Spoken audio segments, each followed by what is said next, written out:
4 जून को बड़ा मंगलवार है। बड़ा मंगल लोकतंत्र के लिए बड़ा दिन है, लेकिन मंगल किसके लिए लेकर आएगा? नरेंद्र मोदी दिन ब दिन अपनी जीत के लिए कॉन्फिडेंट होते जा रहे हैं।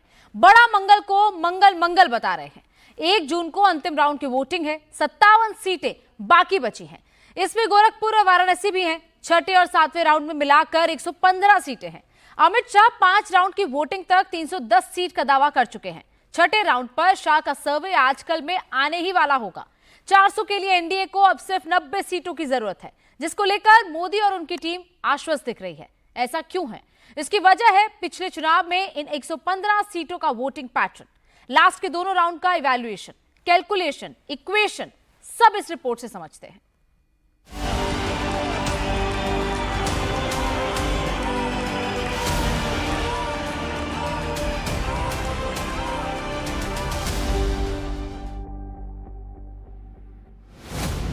चार राउंड का स्कोर 272 श्योर, 5 राउंड का स्कोर 310 श्योर, 6 राउंड और 7 राउंड का स्कोर 400 पार की ओर।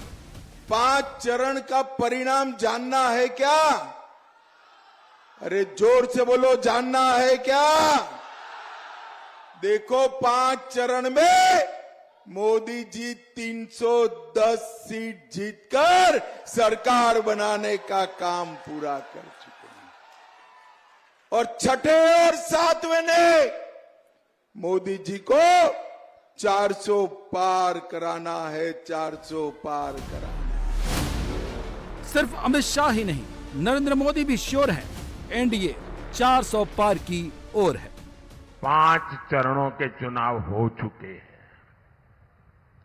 इन 5 चरणों में बीजेपी एनडीए को बहुमत से ज्यादा सीटें मिल चुकी हैं।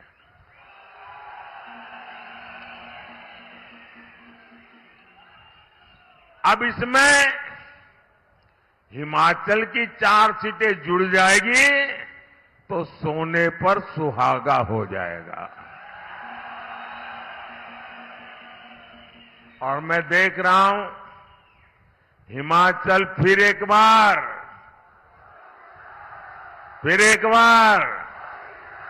और उसके लिए 4-0 से हैट्रिक बनाने जा रहा है।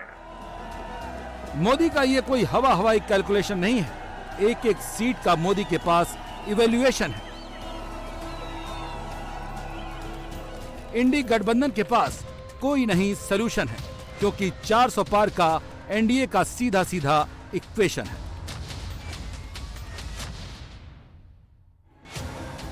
अब ये 400 पार मुमकिन कैसे हो रहा है, उसको समझते हैं।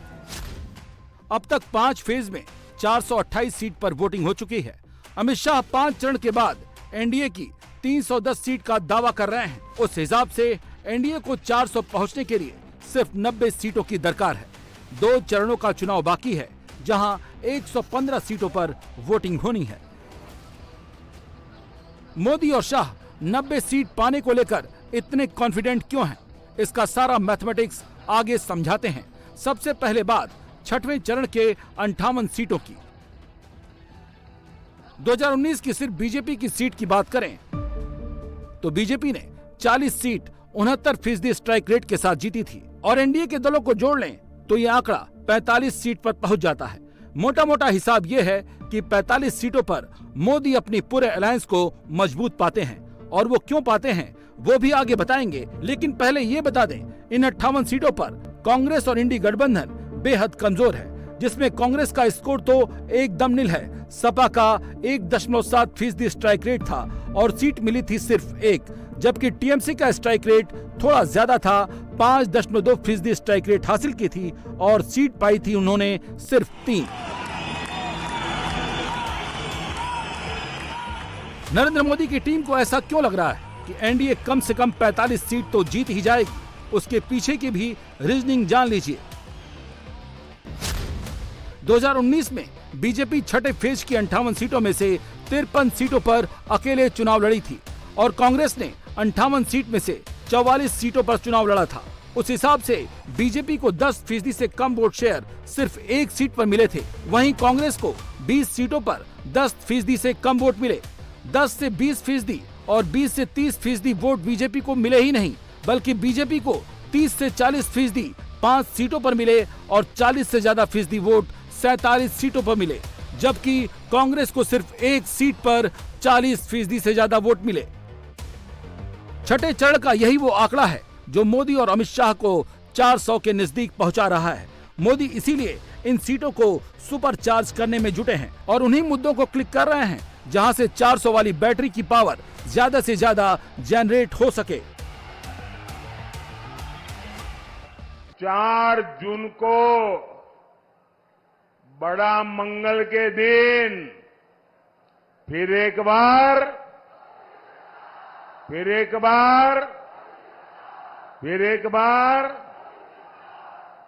6 चरणों में देश ने तीसरी बार बीजेपी एनडीए की बहुत मजबूत सरकार बनाना पक्का कर दिया है। भाइयों और बहनों, भारत ने तीसरी बार मोदी सरकार बनाने का मन क्यों बनाया? इसका सीधा सीधा कारण है नेक नियत, नेक नीतियां और नेशन फर्स्ट, मेरा देश सबसे ऊपर, राष्ट्र निष्ठा। अब ये सपा कांग्रेस इंडी गठबंधन ये कह रहा है कि 5 साल में 5 प्रधानमंत्री। अब बताइए भाई, ये 5 साल में 5 प्रधानमंत्री कोई रखता है क्या? अरे कोई मिस्त्री नहीं रखता, तो ये प्रधानमंत्री क्या? अब ये क्योंकि उनको बांट के खाना है, वो कहते हैं 5 साल में 5 प्रधानमंत्री।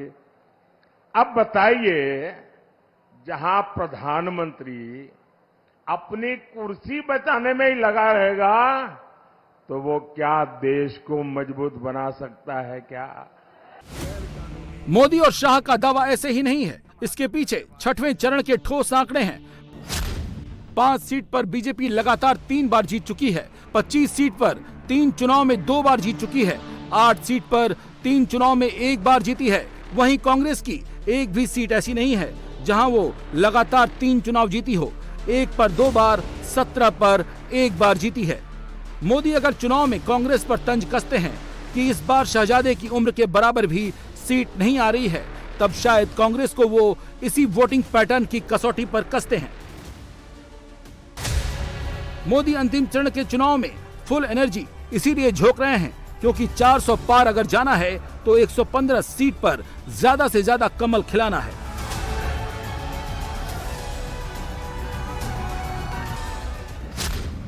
आठ राज्यों की उन 58 सीटों में दिल्ली की 7, बिहार की 8, हरियाणा की 10, झारखंड की 4, ओडिशा की 6, यूपी की 14 और बंगाल की 8 सीटें शामिल हैं। इन चरणों में कांग्रेस बेहद खस्ता हाल में है और इंडी अलायंस के स्ट्रांग होल्ड वाली सीटें भी बेहद कम हैं। जो आंकड़े मौजूद हैं वो तो यही कहानी बता रहे हैं। 2019 के चुनाव को नजर में रखें तो बिहार की बात करें तो छठे चरण में 8 सीटों पर चुनाव होना है, जहां अब तक एनडीए का स्कोर रहा है 8-0। उसी तरह हरियाणा में भी 10 सीटों का स्कोर है, जहां बीजेपी 10-0 से आगे है। झारखंड में भी एनडीए ने 4-0 से जीत हासिल की थी। ओडिशा में बीजेडी ने बाजी मारी थी, लेकिन बीजेपी भी पीछे नहीं थी। इस बार तो बीजेपी को ओडिशा से बहुत ज्यादा उम्मीदें हैं। उत्तर प्रदेश की 14 सीटों में 9 बीजेपी के कब्जे में रही। कांग्रेस 0 पर, सपा और बीएसपी 7 लड़े थे, तब जाकर 5 सीटें जीती थीं। लेकिन इस बार बीएसपी अलग है, सपा कांग्रेस के साथ है और कांग्रेस का जनाधार बहुत ही कम है। उस हिसाब से बीजेपी यूपी में खुद को गेन करती हुई मान रही है। दिल्ली पर भी सबकी नजर है। कहते हैं दिल्ली में जो 7 सीटें जीत जाता है वही केंद्र में सरकार बनाता है। बीजेपी का यहाँ का स्कोर 7-0 का है और जो बीजेपी का वोट शेयर है कांग्रेस और आप दोनों को मिलाकर भी हराने की स्थिति में नहीं नजर आता। जम्मू कश्मीर में अनंतनाग राजौरी की एक सीट है जो नेशनल कॉन्फ्रेंस के कब्जे में है। यहाँ से बीजेपी लड़ नहीं रही है। नेशनल कॉन्फ्रेंस और महबूबा मुफ्ती की पीडीपी और अपनी पार्टी ने यहाँ की लड़ाई को तिकोना बना दिया है। पीडीपी एनसी दोनों अपनी पार्टी जेकेएपी को बीजेपी की प्रॉक्सी पार्टी का आरोप लगाती हैं।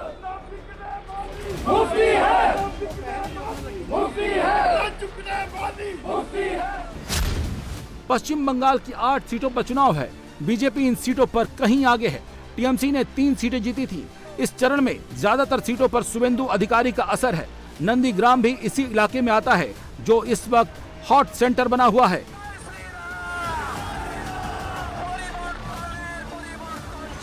यहाँ की पॉलिटिक्स जितना गर्म होगी, बीजेपी को लगता है उतना ही वो फायदे में होगी।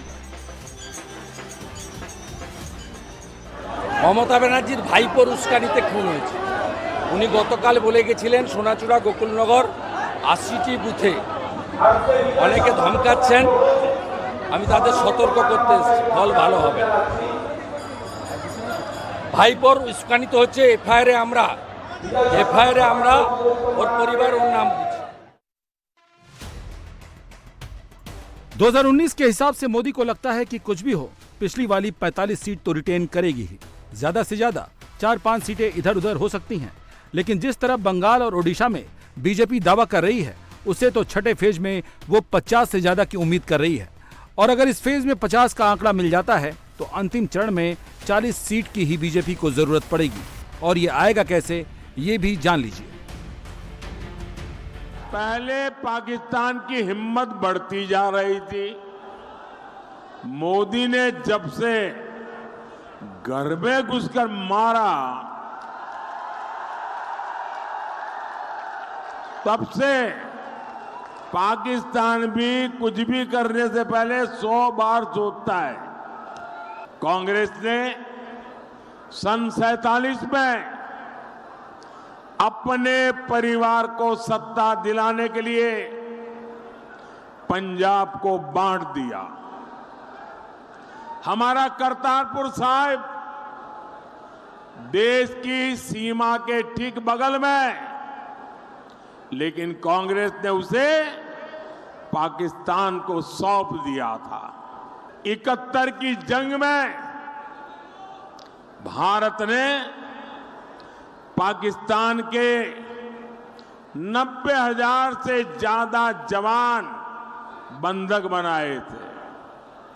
अरे उन बंधकों को रिहा करने के बदले ही करतारपुर साहब मांग लेते। लेकिन एक परिवार की वाहवाही और एक वोट बैंक को खुश करने के लिए कांग्रेस ने वो भी नहीं किया। कांग्रेस की प्राथमिकता उसका वोट बैंक है। कांग्रेस ने अपने चहेते इतिहासकारों से जो इतिहास की किताबें लिखवाई, उसमें 2 परिवारों का जिक्र रहा।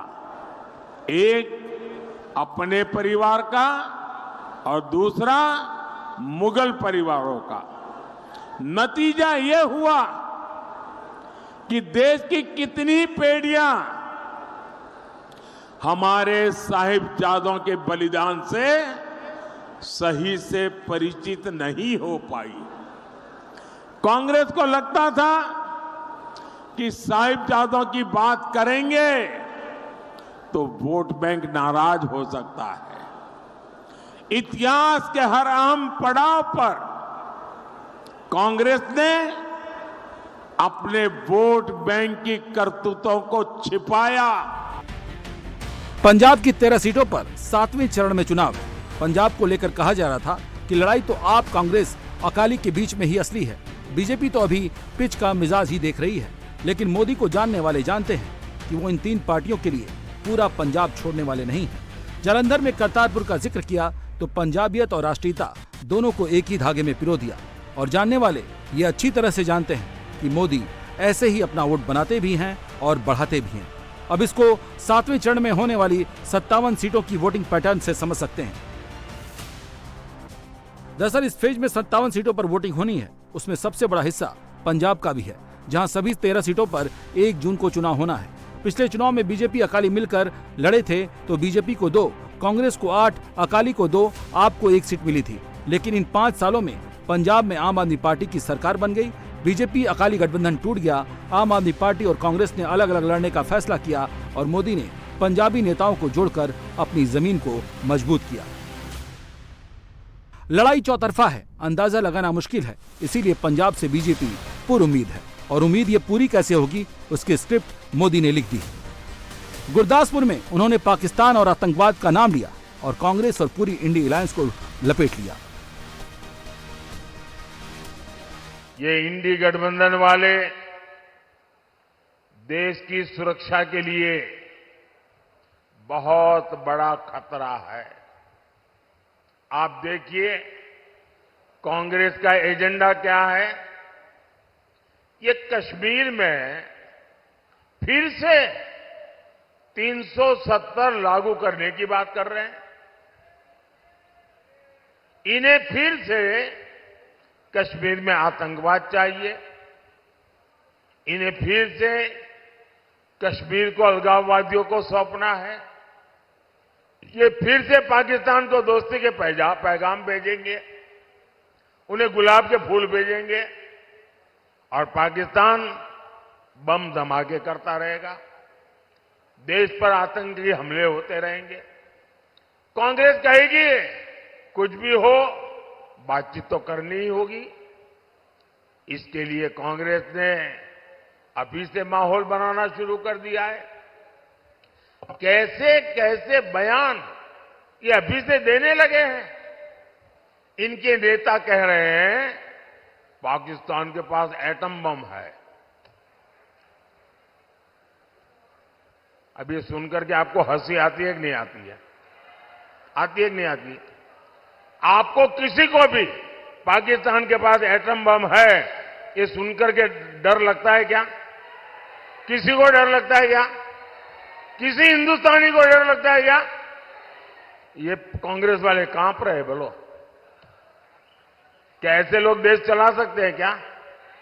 ऐसे लोग देश को सुरक्षा दे सकते हैं क्या? इनके लोग कहते हैं पाकिस्तान से डर करके रहना होगा। ये इंडी गठबंधन वाले पाकिस्तान की भाषा बोल रहे हैं, लेकिन ये भूल रहे हैं ये नया भारत है, ये घर में घुसकर मारता है।